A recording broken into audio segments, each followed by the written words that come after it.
Hey, it is Kate here from Hello Funnels and welcome back to the Doing It Online podcast. Now, today we are talking about 10 questions that you need to ask yourself right now to find out whether or not your low ticket offer is going to help you get your business to $1 million.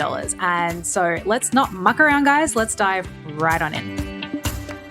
Alrighty guys, so if you have been hanging out in my part of the internet for any time at all, you will know that I am a big fan of low ticket offers, but only when done right. I've actually seen people make a lot of mistakes with low ticket offers that can both slow down their growth and can actually completely shoot themselves in the foot and mean that they make less sales and less profit and not more. And I don't want this for you, because when you use a low ticket offer and you use it correctly, this can be something that can absolutely put rocket fuel into your business. This is something that when done correctly can help you to grow your list without limits, to basically allow your marketing budget to pay for itself. That can help you to increase the quality of everyone on your list because they are now going to be buyers, not just freebie seekers. It allows you to easily increase the number of revenue streams you have. It allows you to sell easier. It allows you to sell even without ads. Like, there's just so many reasons why low ticket offers are amazing and are so beneficial, and particularly right now while they're working so damn well.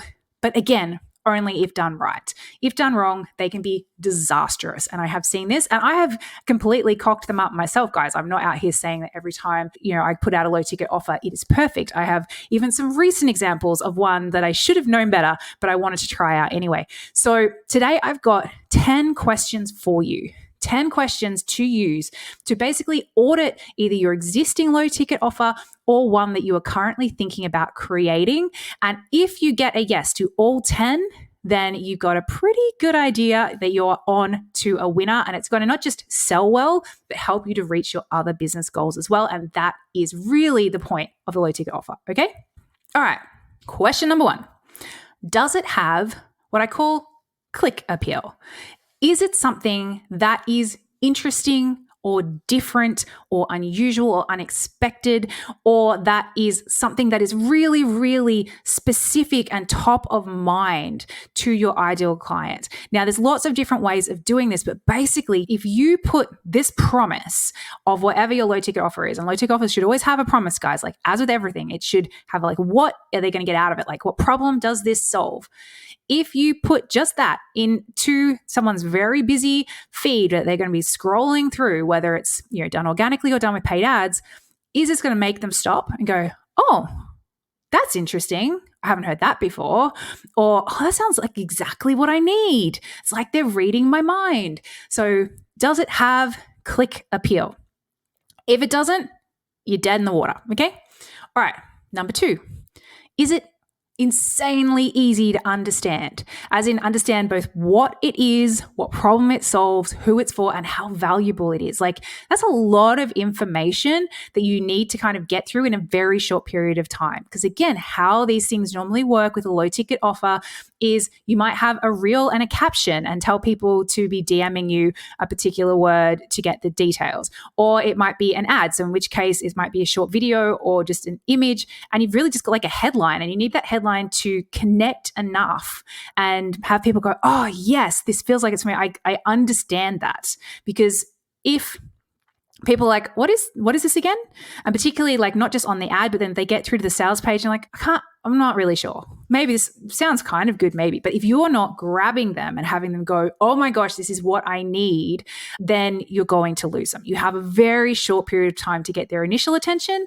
And then because they're clicking through and they're usually coming through without a whole lot of warm up and they're landing directly on a sales page, if you are not making them go, yes, this is me. Yes, yes, yes, I want this. If there's anything of like, what's that do again? Who's this? Is this for me? I'll come back to it. As soon as that happens, they're gone. You've lost them.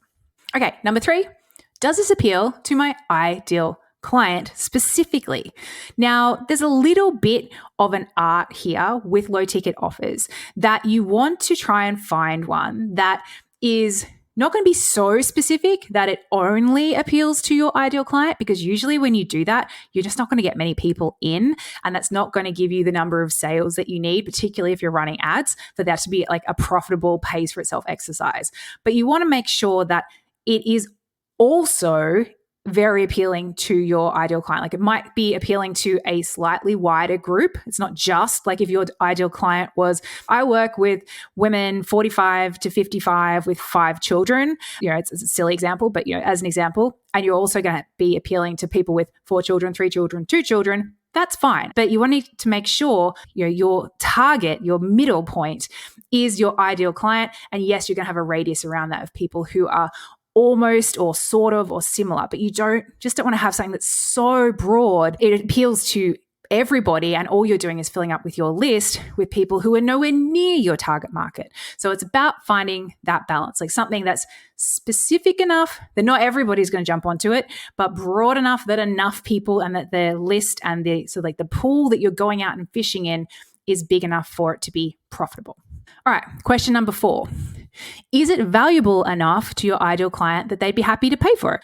This is a big one because particularly in a world where people are used to getting some really valuable stuff for free, as soon as you put a price tag on it, it has to be infinitely more valuable. How we do that, it's usually about getting a bit more into the weeds of the how, not just the what. So maybe you're going to give them some templates and some step-by-steps and get more specific into solving this specific problem than you would have in something that was free. But you need to make sure like the problem that you're trying to solve with this offer, is it a problem that your ideal client values enough to pay to solve? All right, question number 5. Once they've gone through and consumed whatever it is, whether it's a video or it's a PDF or it's a template or whatever it is, are they going to walk away feeling like they got an absolute steal? Because that's what you want them to feel. You want them to go, wow, that was great value. Not, I can't believe I paid $27 for this, okay? The people who go like, oh, that wasn't worth that, those people are never going to buy from you again. This front end offer, this low ticket offer, this is like you're putting your best foot forward, okay? So you want to make sure that even though it is low ticket, even though it is a low price point, and even though you'll never be able to make everybody happy, but you want to make sure that your ideal client, the majority of them are going, that was freaking amazing. I'm so glad I bought that. All right, question number 6 is, will this give them a good first taste of what it's like to work with you? So, you want to make sure that the heart and soul of how you normally work with people, that it still kind of gets infused. Like some of that magic still kind of gets infused, even though this is a low ticket offer. Now, I'm not talking about going, hey, come and have a free one-on-one call as part of your $27 offer. Not that at all. But just think about like, what are some of the things that you do or some of the ways that you do things that make working with you special, and can you include just a little bit of that, a little hint of that into your low ticket offer so that people can kind of go, oh, that was cool, or that wasn't expected, or I love how they did that. I wonder how they do other things, right? That's what we want to happen. All right, question number 7.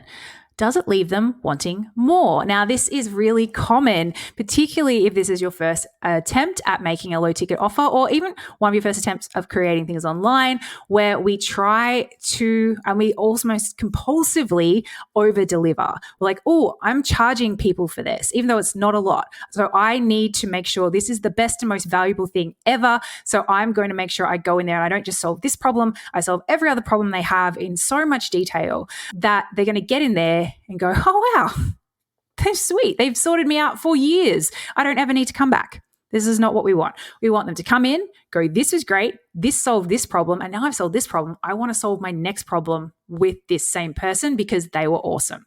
That's what you want to happen. Not have them come in and go, I've got so much stuff in here that I'm going to just sort it. Great. Best value ever. Okay. It's just about finding the balance, right? All right. Question number 8.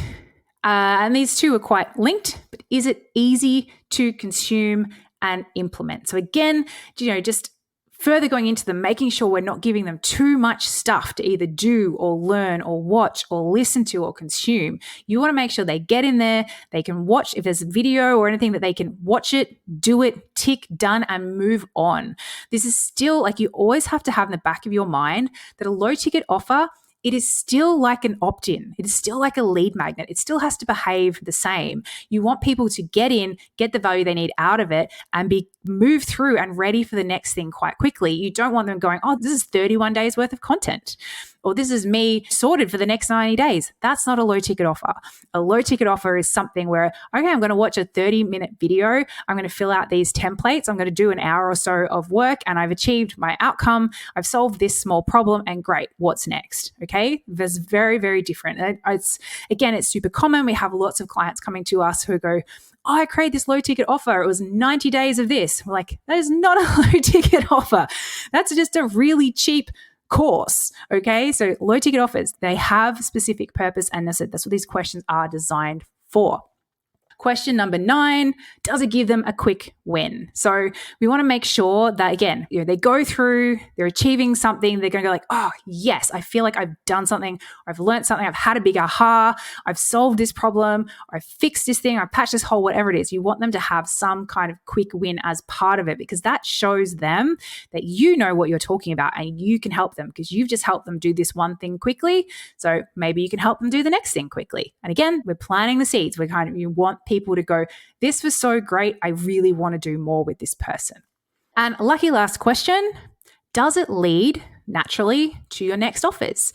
And again, this is something that happens quite a lot. And this was something that with my first low ticket offer that we didn't get right at all. And even though we had a really successful low ticket offer, like we sold thousands of them and really profitably, and it helped us add a lot of people to our list, the topic had nothing to do what the rest of our programs were. Like, yes, it was something that the market was interested in and it was attracting our target market, but it didn't help them think of Hello Funnels in the right way. It didn't help frame us as someone who can help them with certain types of problems. It started kind of putting us in a completely different bucket. It's about finding a balance. And sometimes there's a lot of like testing and trialing. And again, that's one of the great things about low ticket offers. You can very quickly test, iterate, test again, but it does need to definitely tick all of these questions. So let me just quickly run through the questions again. Number 1, does it have click appeal? Number 2, is it easy to understand? Number 3, does it appeal to your ideal client specifically? Number 4, is it valuable to your ideal client and are they happy to pay for it? Number 5, will they feel like they've got great value? Number 6, will it give them a great first experience of what it's like to work with you? Number 7, does it leave them wanting more? Number 8, is it easy to consume and implement and then move on? Number 9, does it give them some kind of quick win? And number 10, does it naturally lead into your next offers? If you've ticked all of those 10 things, then it's highly, highly likely you are on to a winner and it's time to get it out there into the world and get it tested with real money. So I hope this has been helpful. As always, I hope you've taken lots of notes. You've got lots of ahas. If you have liked this, guys, if you found this valuable, please subscribe, follow, review, leave a comment, share with friends, all those things, depending on where it is that you are finding us.